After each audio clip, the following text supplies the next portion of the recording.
Everybody wants things for free. Thanks. That's good.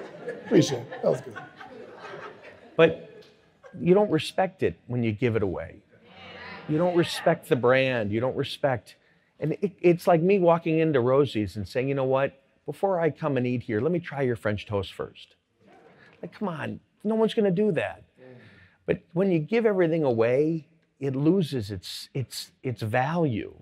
And one of the things that we did, my first brand, I like to say is my most successful brand, but it doesn't exist today. But it's because of that I learned everything going forward. And I still make mistakes.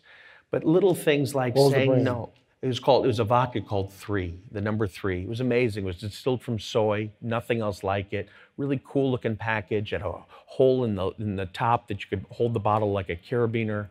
It was just a cool brand. But everything I'm talking about, whether it's if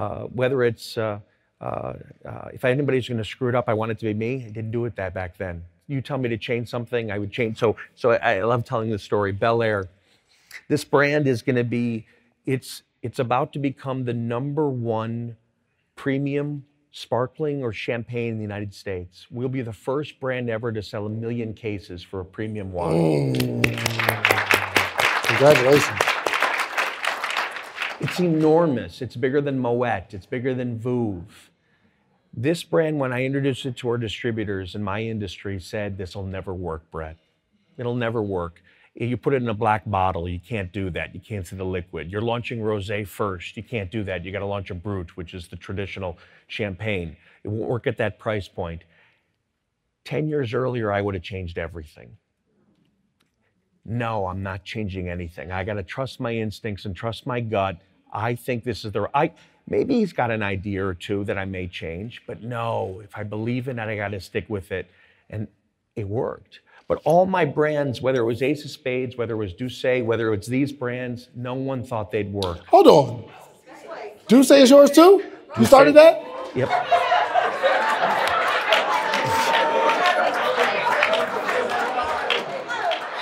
All right. Okay, because I had some questions on that. All right, so how do you... But my point is, there's certain things like back then, such as trusting your instincts or listening to your gut or saying no. Back then, I just give it away. Just give it away, you know? And once I started, no, I'm not going to do that. I'm not going to do that anymore. You got to respect the brand and respect what you're getting. And you got to get something for that. If you're just giving, what are you getting? You know what? I guess I would think if I had like a liquor brand, right? You got to give it to the rappers. You got to give it to the celebrities. I'm sure that's how they approach you. You just tell them no? Yes.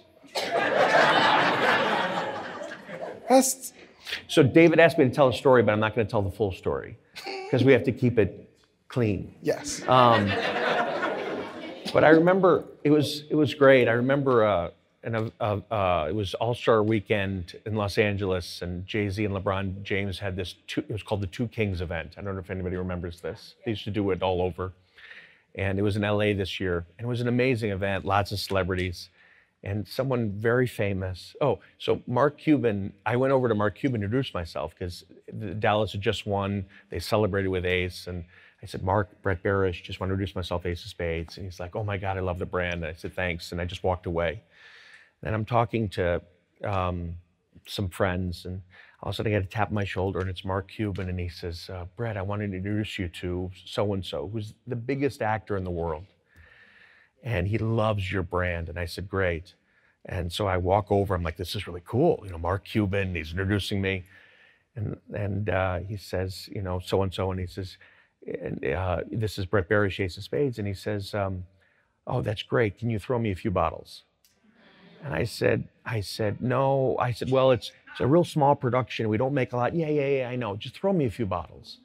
I said, well, we don't really make. He's like, yeah, I know. And I said, listen, I'm going to tell you what my mom would want me to tell you. I can't do it.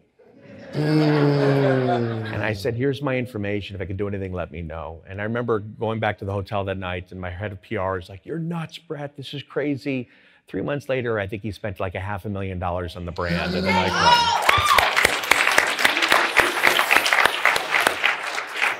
but saying no is a powerful thing. You can't do everything for everybody. You can't be at everybody's event. You can't be everybody's sponsor. You can't. It's just, you'll go out of business.